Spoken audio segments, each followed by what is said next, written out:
What's going on, everybody? So I'm back in the video. Hope everyone is having a great day. In today's video, I'm going to be showing you guys the best camera settings to shoot video and photo for your iPhone. So before we start the video, I want to give a huge shout out to Ethan Harris. If you guys want to be shouted out in the next video, all you guys have to do is just drop a like on the video, hit that subscribe button, and comment something positive in the comment section below. First thing you guys want to do is head over to your settings application. Once you guys are here, next thing you guys want to do is just scroll down until you see the camera application right there. So we can now head into that. So there's going to be a lot of options and settings you guys can mess around. I'm only going to be focusing on certain ones that will improve your video and your photos.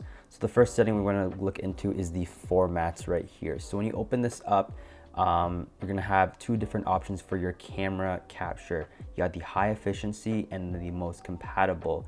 So it does give you a little brief description on what each one does, but if you want the best quality, recommend you guys using the high efficiency, because the most compatible one right here, it says most compatible will always use JPEG.H.264, but 4K at 60 FPS and 1080p at 240 FPS requires the high efficiency. So the thing with high efficiency, although it's going to be giving you guys the best quality possible over the most compatible one, it is going to be giving you a bigger file size for your photos and your videos. So you want to note that. So if you don't have a lot of space left and storage left on your iPhone, I recommend maybe going to the most compatible. But like I said, this video is focusing on the best settings to get the best quality for your videos and your photos. So you would want to click on high efficiency. But just note that if you don't have a lot of storage space, maybe consider deleting some applications, old photos, old videos from your iPhone. So the next setting we're going to go into is the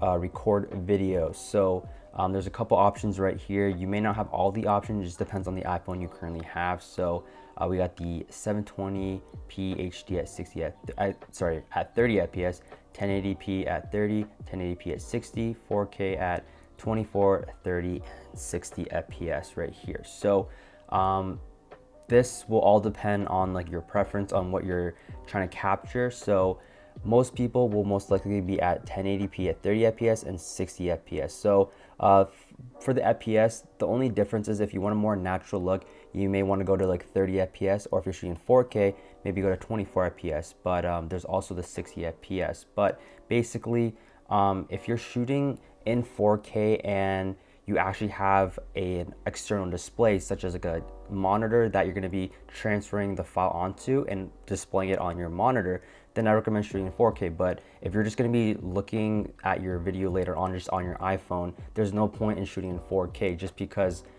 iPhones only have 1080p resolution for their screens, so you won't even be able to tell the difference. As if you're shooting in 4K and you have an external monitor that is a 4K monitor and you're viewing it on that monitor, then it makes sense. But like I said, if you don't have one and you're just going to be only viewing the video on your iPhone, there's no point of shooting it on 4K, because you won't even be able to tell the difference at all. So I recommend only shooting at 1080p if you're just going to be viewing the videos on your iPhone and you don't have a 4K display. So, and you guys can even see right here, it gives you for a minute of video on how big the file size is.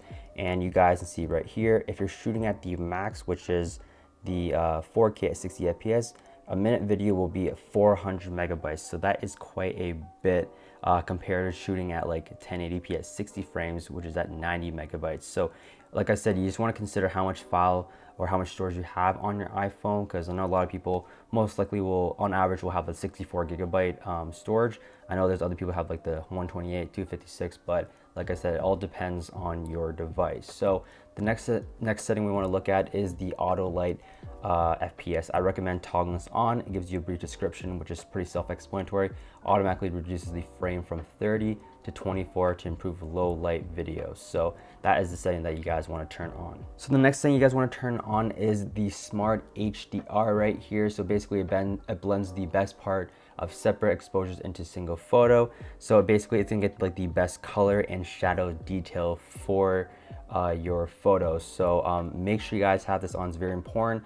And then the last setting that I recommend turning on is the grid. So if you're shooting any over top view, highly recommend this, and I'll show you guys what it looks like right now if you toggle that on. And you guys can see we have this little grid here, so you're going to be able to focus on certain things. So for example, if you're recording like another object and you want it to be centered, you're gonna have this grid right there to be able to see where to focus your camera. So I'm gonna show you guys some quick tips right here for anyone who doesn't know. So if you're in video, on the top right hand corner, you're gonna be able to switch from 4K to 1080p, and then also if you tap on like the 30 and 60, it's gonna go between 30 and 60 FPS. So another thing you guys can do is to actually shoot burst photos is slide to the left right here, or sorry, what you guys want to do is slide to the left, and you guys see we're shooting a bunch of burst photos just from that.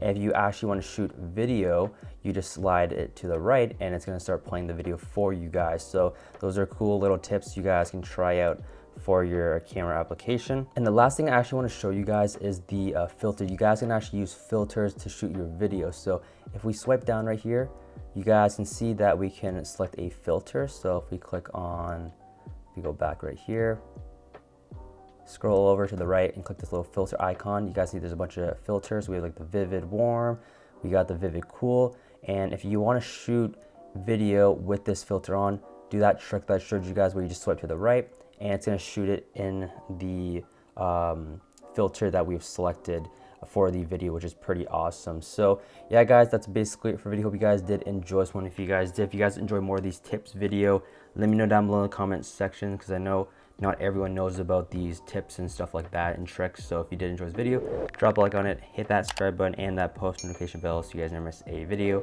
That's basically it, and I'll see you guys in the next one.